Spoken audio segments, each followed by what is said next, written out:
Fala galera, tudo bem? O assunto de hoje por aqui é o Aston Villa de volta à elite do futebol inglês.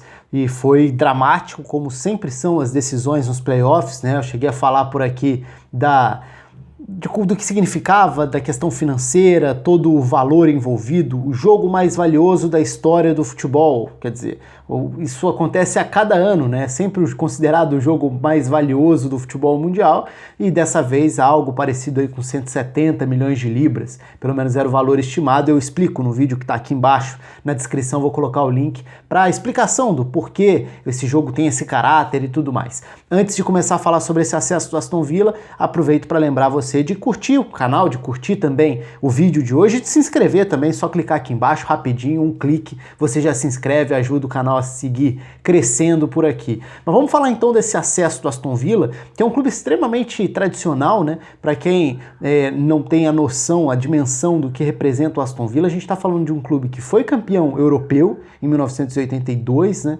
Conseguiu ganhar o último título inglês dele justamente ali no início dos anos 80, mas são 7 títulos de primeira divisão ao longo da história. O Aston Villa influenciou muito na origem do futebol inglês, né? Se a gente pegar a década de 1890, início dos anos 1900, o Aston Villa era uma potência, um dos clubes formadores da liga inglesa, e até por isso outros clubes se inspiraram nos uniformes. Quando a gente olha para o campeonato inglês e vê o West Ham, vê o Burnley, para citar 2 exemplos até de primeira divisão, com camisas parecidas, a inspiração na época foi justamente o Aston Villa, pela potência que era naquele período. E Birmingham, que é a cidade do Aston Villa, é a segunda maior cidade do país também, né? Então só fica atrás de Londres, então a gente está falando sim de uma cidade extremamente relevante, de um mercado extremamente relevante, embora hoje a gente acabe concentrando o olhar, o foco, quando a gente fala em futebol inglês, a gente pensa em 3 cidades, né?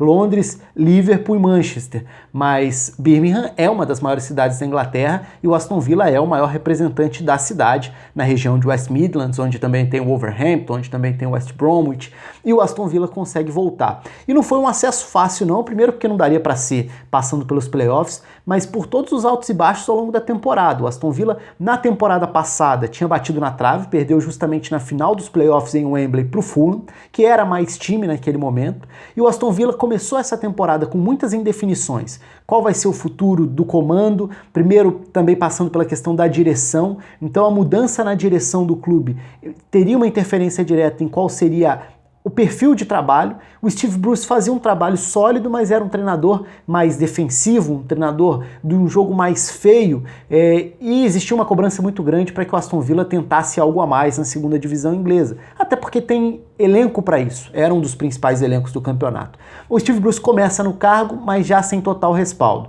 Então ele cai, é mandado embora, é contratado o Dean Smith. O Dean Smith vinha de um trabalho que teve bons momentos no Brentford, um clube que é menor na Inglaterra, mas que tem um olhar muito interessante para desenvolvimento de jogadores jovens, para um estilo de futebol que é agradável de ver. Chegou a brigar pelo acesso em uma temporada há alguns anos. Mas chega o Dean Smith com essa tentativa de um futebol mais ofensivo, que é a característica dele. O Aston Villa reagiu muito bem a isso, esboçou uma arrancada. Aí, em determinado momento, perde o Jack Grealish por lesão. E o Grealish foi o grande jogador do Aston Villa na temporada, um dos melhores jogadores da segunda divisão inglesa. E nesse período sem o Grealish, a queda é muito grande. E o Aston Villa passa a ficar distante de qualquer chance de briga pelo acesso direto, né, pelas 2 primeiras posições do campeonato, mas consegue uma arrancada na reta final para pelo menos ir para os playoffs. E nos playoffs bate o rival West Bromwich nos pênaltis na semifinal e consegue a dramática vitória sobre o Derby County na final em Wembley.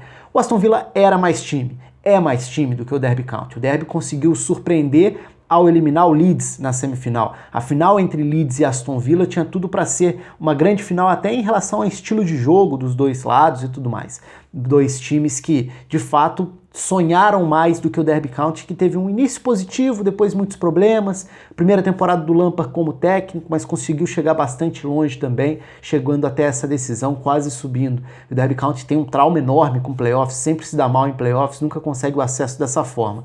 Então Aston Villa consegue voltar para a elite, né? Foram alguns anos complicados, né? Volta agora depois de 3 anos, foram alguns anos muito ruins para um clube desse tamanho, e até para ter uma dimensão, o Aston Villa volta à elite E é o segundo clube em toda a história do campeonato inglês com mais temporadas na primeira divisão. Só fica atrás do Everton. Então muita gente pode olhar para o futebol inglês e imaginar, seria o Manchester United, o Liverpool, o Arsenal, enfim.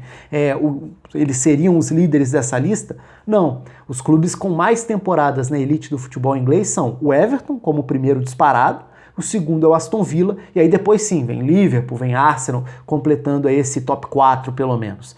Mas é isso, um Aston Villa de volta acho que é muito positivo pro futebol inglês, pela grandeza do clube, pelo que representa, pela cidade que ele representa, pela sua torcida, pela história e tudo mais. Agora é ver se o clube consegue estabilidade na primeira divisão. Na metade dos anos 2000, o Aston Villa chegou a ter times muito bons, chegou a ser a principal pedra no sapato do primeiro bloco, do primeiro pelotão. Então era um Aston Villa que na época figurava ali num bloco que tinha Everton, Tottenham, Aston Villa. Eram os clubes que tentavam se aproximar do bloco de cima. Hoje o Tottenham subiu esse degrau, hoje o Aston Villa desceu esse degrau e agora eu imagino que a prioridade, obviamente, vai ser permanecer na primeira divisão. E vai precisar investir para isso também. E esse foi um dos grandes problemas na reta final do clube na primeira divisão. Era meio que uma tragédia anunciada. A falta de investimento, um clube que foi só caindo de produção até ser rebaixado. Mas pelo tamanho do clube, o objetivo precisa ser ficar na primeira página da tabela. Precisa ser tentar brigar por um espaço ali, um sétimo, oitavo, nono. Hoje a gente tem mais bem definido ali qual é esse bloco depois do top 6, né? Um bloco que tem o Everton, que tem o Wolverhampton, que nessa temporada teve o Watford, mas que em tese é para ter o West Ham como um desses times brigando ali também. Enfim, não dá para esperar ou para cobrar nada menos do que isso do Aston Villa, pela grandeza do clube. Mas a realidade nesse momento ainda não é para tanto. Então fica essa expectativa para ver qual Aston Villa a gente vai ver na temporada 2019-2020. Por hoje é isso, conto com os comentários de vocês. Mais uma vez, peço pro pessoal se inscrever aqui no canal também. Um abraço a todos e até a próxima.